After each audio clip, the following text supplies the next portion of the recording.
síndrome de insuficiencia respiratoria aguda es la expresión clínica de un grupo de diversos procesos que produce otra vez el daño al valor difuso.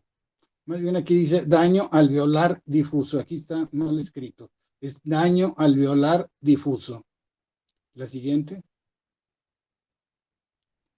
Entonces, creo que no sé si te fuiste para atrás. En la etiología, algunas de las causas de mayor importancia en SIRA le dicen neumonía atípica, ¿sí? Cuando no encuentran una causa productora, le dicen neumonía atípica.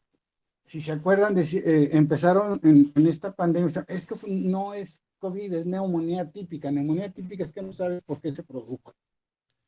Desgraciadamente esto lo utilizaron para tratar de disminuir el porcentaje de mortalidad, pero los agarraron en la curva y dijeron, espérate, pues ¿cuál neumonía atípica? Pues todos están siendo por COVID. No. Tú le dices neumonía típica para no incluirlos dentro del porcentaje. Porque no les estás haciendo pruebas, no les estás haciendo PCRs. Y entonces ya las empezaron a ingresar. Y de eso me acuerdo de un maestro de epidemiología que yo tuve que nos dijo, oye, en medicina hay mentiritas, mentirotas y epidemiología.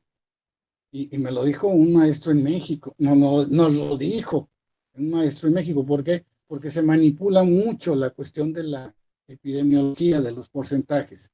La etiología, pues, es multifactorial, por eso se le llama atípica. Alguna de las causas de mayor importancia en SIDA puede ser la septicemia, puede ser una pancreatitis, puede ser una contusión torácica, puede ser una broncoaspiración, puede ser la administración de heroína, la toxicidad por oxígeno cuando se le da a los pacientes oxígeno al 100% por mucho tiempo, la pancreatitis hemorrágica aguda cuando libera un montón de sustancias proinflamatorias. Todas llevan el mismo contexto de producir un desbalance inflamatorio. La inflamación es para contrarrestar un daño, pero hay una hiperinflamación que va a dañar la membrana alveolar capilar. Entonces ha sido clasificado como causas directas o indirectas. La siguiente. Aquí tienen la etiología, miren, multifactorial. El trauma, lógicamente, la contusión torácica, ¿sí? puede producir una insuficiencia.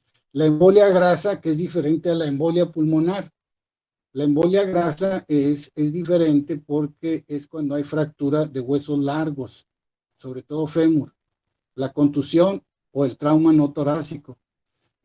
Los trastornos hemodinámicos, el choque séptico, es una causa muy importante precursora por el proceso proinflamatorio. Las causas de infecciones, pues tenemos la sepsis, microorganismos, tenemos organismos, o sea, puede ser, en el caso, por ejemplo, del VIH, ¿cuál era el productor del SIDA? ¿Alguien me puede contestar? Vamos a preguntarle a Lupita Galván. Prende No tu era cámara. neumocistis. Es la neumocistis carini. Perfecto, era el agente productor del SIDA. Pero también estuvo el H1N1, ¿sí? Y ahorita pues estamos viendo el COVID, nada más que el COVID también afecta la cuestión de la coagulación, la broncoaspiración, la sobredosis de fármacos, por ejemplo, la heroína, metadona, barbitúricos, colchicina, salicilatos, ¿sí? Las toxinas, pues lógicamente ya dijimos oxígeno, ¿sí? Y algunos productos químicos, por ejemplo, cuando se meten a limpiar las cisternas, y no sé qué les ponen para limpiar las cisternas, o los tanques que llevan leche y todo eso, y que le ponen gas, ponen productos químicos. Eso puede dañar la membrana alveolo-capilar, ¿sí? Lógicamente la coagulación intravascular diseminada. Otro de los problemas, por ejemplo, la circulación extracorpórea, cuando dura mucho tiempo de clampamiento de la aorta, se produce se produce sustancias inflamatorias. Como les dije, la pancreatitis, ingestión de sustancias, el paraquat, los insecticidas y otros. Por ejemplo, las picaduras de víbora, que son multiveneno, que son multitóxicos, que también van a causar este tipo de proceso proinflamatorio. La siguiente, se ha investigado incluso que ya el ventilador mecánico, la siguiente, por favor. Aquí ya más bien es cuál es el medicamento antiinflamatorio que pudiera disminuir el proceso de daño de la membrana alveolo-capilar. ¿Qué es lo que produce durante las primeras 12 a 24 horas? Pues el primer síntoma, como todos lo han visto, pues es el síntoma, y esta plática no está hecho para lo que estamos viviendo, sino está hecha desde hace mucho tiempo atrás, y el primer efecto pues era el incremento de la frecuencia respiratoria, ¿sí? Con hipoxemia refractaria al oxígeno. Esto produce durante las 12 a 24 horas. Ya con hallazgos radiológicos, la siguiente diapositiva, por favor.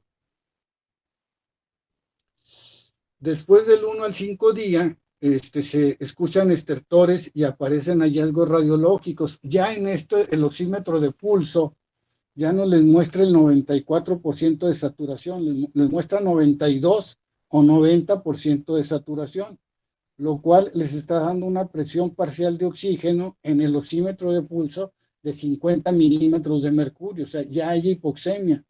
Es la famosa hipoxemia amorosa o hipoxemia romántica, no sé cómo le llaman en los noticieros ahora, que está hipoxémico, pero puede seguir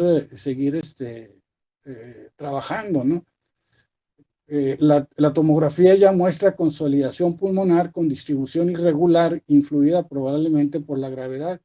Los síntomas son taquipnea, disnea, muy potencialmente cianosis, pero ya cianosis es muy grave. La siguiente. Aquí ya ven la condensación pulmonar en la tomografía, ¿sí? Las áreas totalmente negras son las únicas áreas que tiene de intercambio gaseoso, lo cual si sería 5 o 10, tendrían un 20% de pulmón, entre comillas, sano. Todo lo demás se ve blanquecino. Si tienes un indicador y que me hicieras favor de indicar las áreas dañadas, te lo agradecería mucho. Eres Carlos, ¿no? ¿O quién está proyectando? Sí, es Juan Carlos. Ahí señálale las áreas dañadas, ¿no? Ese es el corazón, hijo. Ahí está, eso. Y del otro lado, miren, todo eso. Sí, todo te está dañado. La siguiente, por favor. Del 3 al 7 días ya la consolidación radiológica.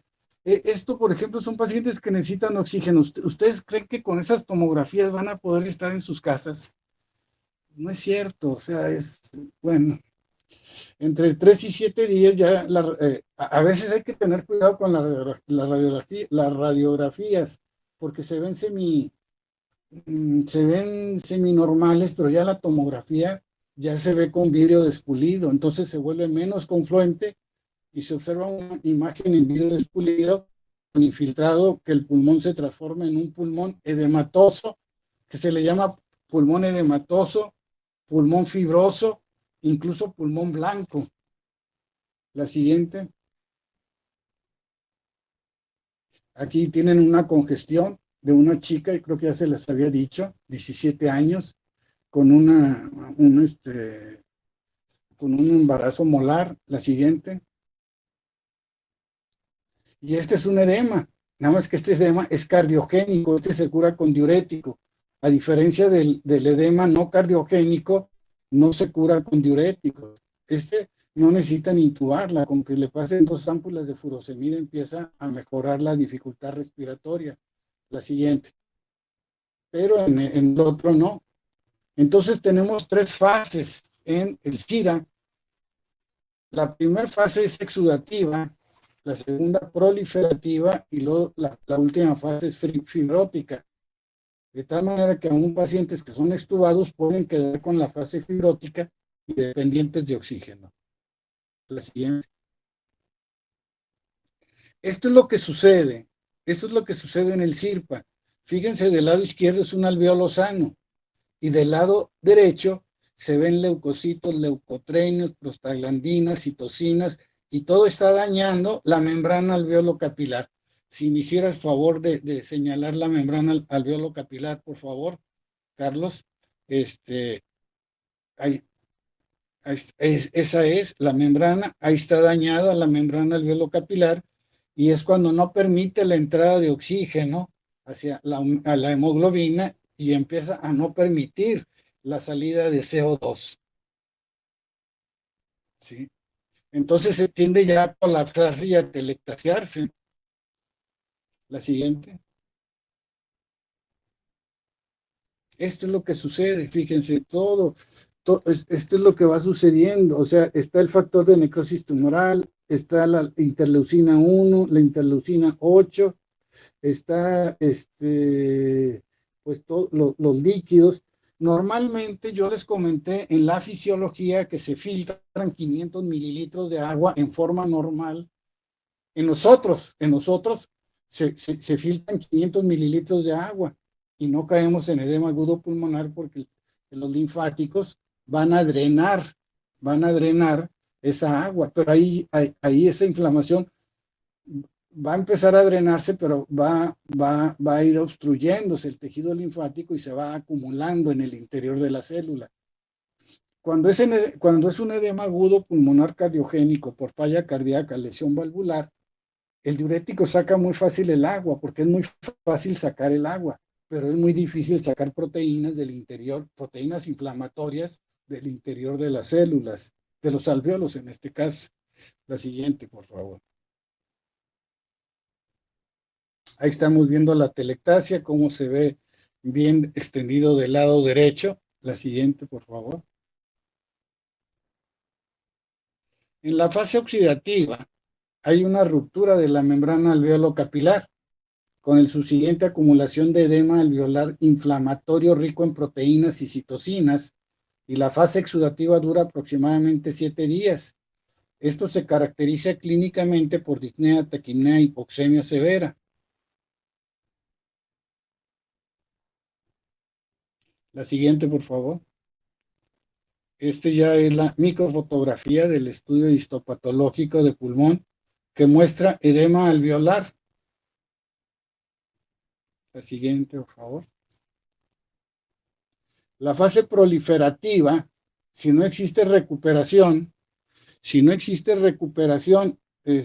algunos pacientes desarrollan edema pulmonar, o sea, producen, en esto se produce primero inflamación, pero si no se logra corregir, entonces pasa a un proceso ya proliferativo y de fibrosis pulmonar, lo cual quiere decir que como toda lesión puede dejar una cicatrización, que en el pulmón se llama fibrosis pulmonar. Y va de entre el 7 y el 21 días. Doctor, y en este caso que estamos viendo esto en pacientes con COVID, ¿a qué se debe la intensidad de la fibrosis en los pacientes? O sea, hay unos pacientes que presentan menor cantidad o mayor cantidad de fibrosis. No, en cualquiera, hija, en cualquiera de las patologías que te dije, sea pancreatitis, sea lo que sea, ese es el camino. Ese es el camino de un pulmón de Sira, que va a depender hay una patología, hay una situación que llaman tormenta de citocinas. La tormenta de citocinas va a producir un proceso proinflamatorio muy severo. Como yo te dije, están diciendo, necesitamos ventiladores. Sí, necesitas ventiladores, pero más bien ahorita a lo que está enfocada la investigación es ver qué medicamentos pueden inhibir toda la cascada de la inflamación. Es como la coagulación. La coagulación es un equilibrio entre procoagulantes y anticoagulantes, es decir, entre plasmina y factores de coagulación. Mientras esté equilibrado, está normal. Pero ¿qué ocurre cuando se desequilibra? produce un fenómeno que se llama coagulación intravascular diseminada. Es igual aquí, en el COVID se produce también coagulación intravascular diseminada, pero también se produce todo este proceso inflamatorio y de fibrosis pulmonar. Sí, esto lo has visto esto se ha visto durante ya bastante tiempo. Lo que pasa es que no tan agresivamente como ahora por la cantidad de infectocontagiosidad que ha tenido este problema. La siguiente, por favor. No sé si te contesté. Sí, Doc, gracias. Entonces, la fase fibrótica, ¿sí? Aunque la mayoría de los pacientes se recupera en 3 o 4 semanas después del daño inicial, algunos presentan fibrosis progresiva. El examen patológico muestra fibrosis con depósito de colágeno, inflamación crónica y aguda y regulación incompleta de edema. La siguiente. Lo que pasa es que en pacientes jóvenes que han tenido incluso hasta fases fibróticas puede haber una cierta recuperación, pero hay pacientes que van a quedar oxígeno dependientes. La zona parabronquiolar, que muestra atelectasia, edema de paredes alveolares y destrucción de ellas con extravasación y polimarfonucleares, eritrocitos y enfisema multifocal. Yo te pudiera decir, por ejemplo, que un niño que tuvo varicela y el papá que nunca tuvo varicela, la varicela pues por lo general es totalmente benigna, pero el niño es benigno. Pero el papá si no tuvo varicela durante su infancia y le pega la varicela en la etapa adulta, pasa por estas mismas etapas de neumonía, pero por varicela. O sea, esto que te digas que es nuevo no lo es, sino que ahora con este tipo de bicho, antes teníamos el H1N1, pero ahora sí que cuál fue la suerte con el H1N1, ¿qué medicamento teníamos contra la influenza? Teníamos. A ver, esa sí se la saben, muchachos. Ahorita no me acuerdo yo. Exactamente. ¿Y qué fue lo que empezamos a hacer en ese entonces? Pues dar oseltamivir caducado, porque si estaba caducado de todas maneras funciona. Ahorita, ¿qué es lo que se está, entre comillas, que está en medio de discusión? La ivermectina. ¿Por qué utilizaron la ivermectina? Porque les dio resultados en el COVID-2. Hubo COVID-2. Y entonces empezaron a utilizar la citromicina y la ivermectina en el COVID-2. O sea, en el 2002 hubo una semipandemia de COVID-2, y que era el MARS, que venía también de por allá de Japón. Y entonces se situó más en Canadá y empezaron a utilizar ahí la ivermectina. Yo no sabía por qué, hasta que ya un infectólogo y uno que está manejando el COVID-19 allí en el general me dijo, no, es que ya hasta que empiezas a estudiar por qué, dices, pues es que ya lo habían utilizado desde el 2002 y por eso volvió a aparecer. La siguiente, por favor. La fisiopatología es la ruptura de la barrera alveolo-capilar. Yo les dije que la membrana alveolar son 100 metros cuadrados de superficie. Si expandiéramos todos los alveolos, son 100 metros cuadrados, ¿sí? Y los mecanismos fisiopatológicos del Shira involucran los complejos que interaccionan entre las células activadas, pero aparte de eso, va a lesionar los neumocitos tipo 2, los que producen el surfactante. Y al no haber surfactante, se va a telectasiar los alveolos. La siguiente, por favor. Si voy muy rápido, muy a prisa, me dicen, por favor. ¿Cuáles son los efectos de los neutrófilos en los alveolos? Pues van a ser enzimas proteolíticas degradadoras. Entonces, los neutrófilos poseen varias enzimas como las lisocimas, elastasas, hidrolasas, colagenasas, que pueden degradar y destruir el tejido conectivo pulmonar, es decir, van a destruir la membrana alveolo-capilar y entonces no entra oxígeno, pero tampoco sale CO2. Y esas serían las últimas etapas de este tipo de padecimiento, ¿sí? Y es cuando entra, bueno, después les digo, es cuando entra la membrana extracorpórea. ¿Sí? La siguiente, que son muy pocos, nada más es en Monterrey y en el Distrito Federal. Entonces los neutrófilos van a producir radicales de oxígeno que son muy oxidantes, ¿sí? Los hiperóxidos, anión superóxido que reacciona espontáneamente y mediante la peroxidasa de hidrógeno forma peróxido de hidrógeno que puede convertirse en radicales de hidroxilo que son extremadamente tóxicos para la membrana alveolar. La siguiente.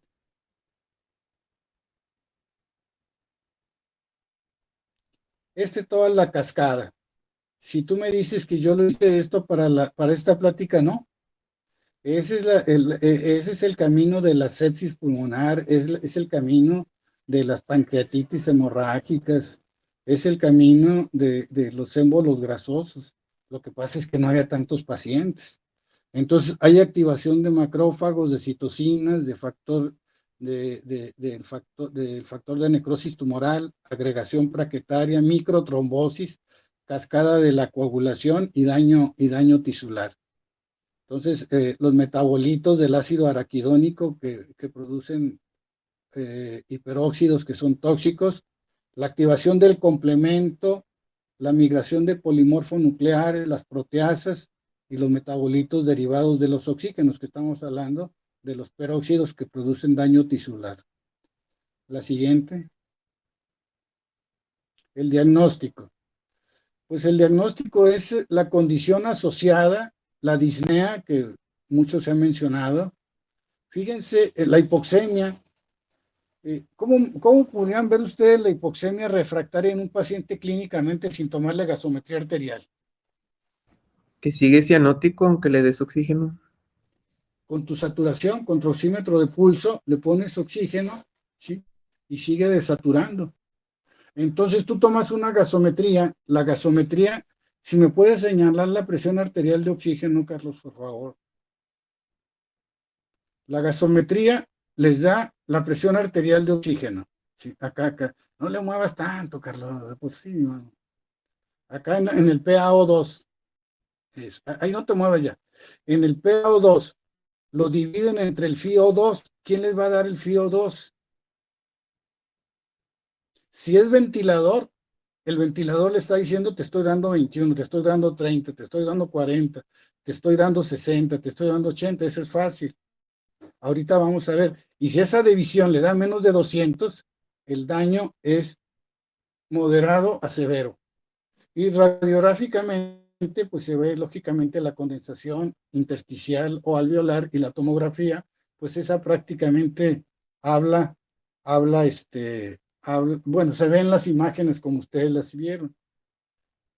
Entonces, para ver el daño es 1000 veces más la tomografía que la radiografía, porque incluso en los derrames se ve mejor en la tomografía que en la radiografía. Y la distensibilidad pulmonar que se las da el ventilador, les dice, ¿sabes qué?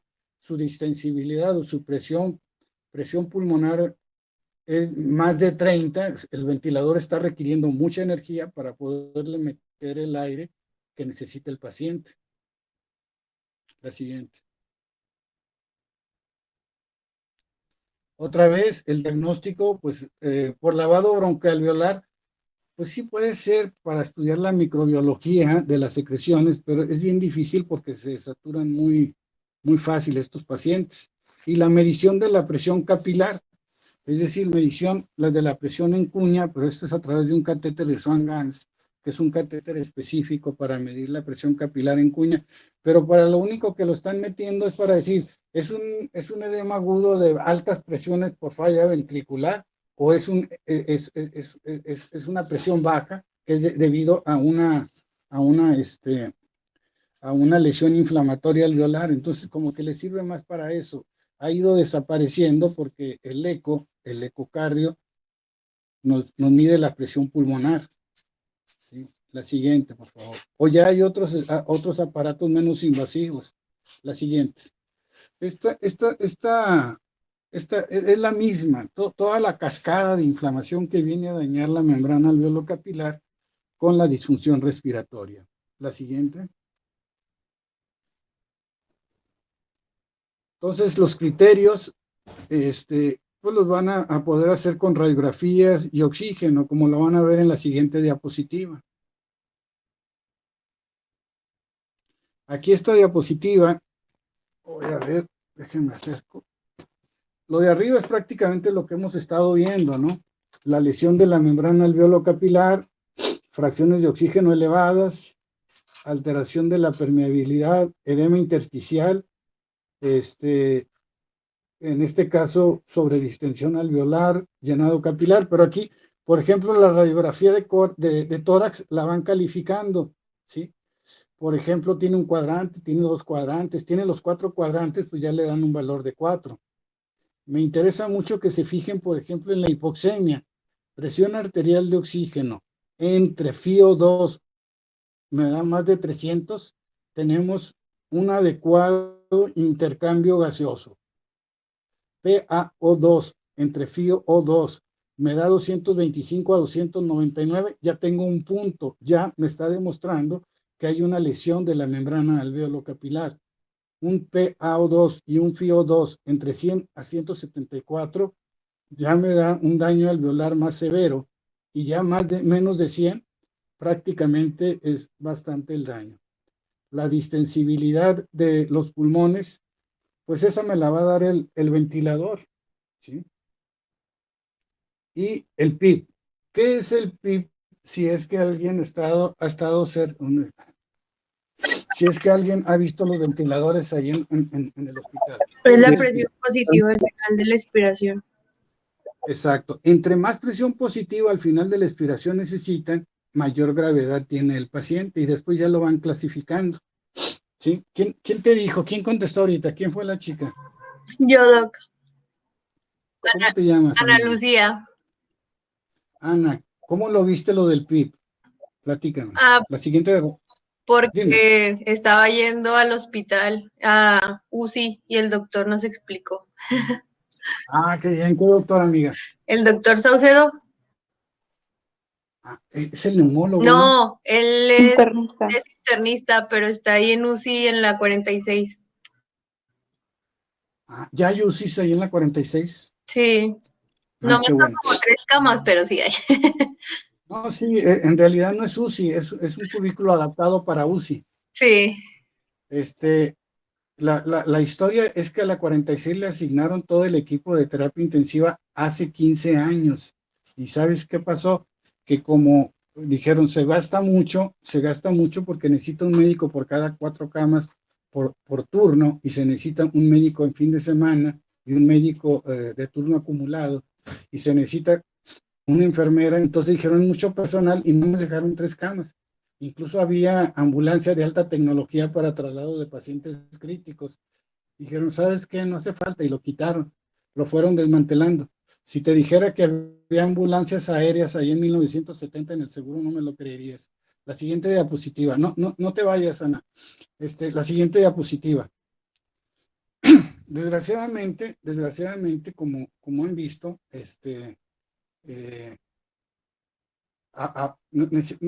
antes de todo esto necesitábamos una cama de terapia intensiva por cada 10,000 habitantes, que nosotros deberíamos tener en condiciones normales 200 camas de terapia intensiva. Si acaso llegaremos a 30. Ahorita han hecho un montón de ventiladores, pero pues eso no hace un área de terapia intensiva. Por eso los agarró a todo mundo. O sea, como decían, ¿saben qué? Este dinero lo necesitamos para las campañas políticas y todo ese desmadre. Pues descobijaron el área de salud. Y bueno, pues ahora tenemos ya mejor cállate. Diagnóstico diferencial. Sí, es que ahora ahora dicen, ¿sabes qué? Vamos a ponerle una plaquita de que son héroes. O vamos a ir a tocarles ahí la diana o el silencio para que se tranquilicen. Bueno, el diagnóstico diferencial lo he estado mencionando, de que es una falla cardíaca congestiva. Es totalmente una bronquitis obliterante o una neumonía obliterante por bacterias, o un edema pulmonar por nitrógeno. La siguiente. El tratamiento. Pues el tratamiento fundamentalmente, bueno, ustedes lo están viendo, antibióticos, antiinflamatorios, los nuevos antiinflamatorios, que son carísimos. Entonces, las nuevas pautas en la terapéutica han enfatizado la importancia de los cuidados críticos generales de los pacientes con SIDA, así como las nuevas estrategias ventilatorias. La siguiente. Definitivamente el oxígeno ha sido el principal. Miren, aquí, pues, aquí no veo. Bueno, miren, por ejemplo, las sondas nasales a 6 litros les da 25 a 40% de fracción inspirada de oxígeno. La mascarilla semirrígida, es decir, las mascarillas, da entre 4 y 15 litros, un flujo, les da 35 a 37% de FiO2. Una mascarilla de tipo Venturi, que usted le pueden graduar la concentración de oxígeno que quieren, como están son mascarillas y se mezcla con el aire, les puede dar hasta 60% de oxígeno. Mascarilla con plástico blando de 4 a 15 litros, les puede dar de 480, pero ya los ventiladores les puede dar 21, 30, 40, 50 y hasta 100% de fracción inspirada de oxígeno. Yo les quiero platicar que hace muchos años con la siguiente, por favor.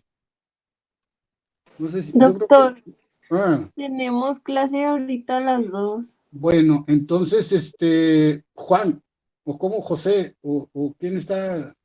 Sí, Es Juan. Entonces, acuérdate que ahí nos quedamos, Juan.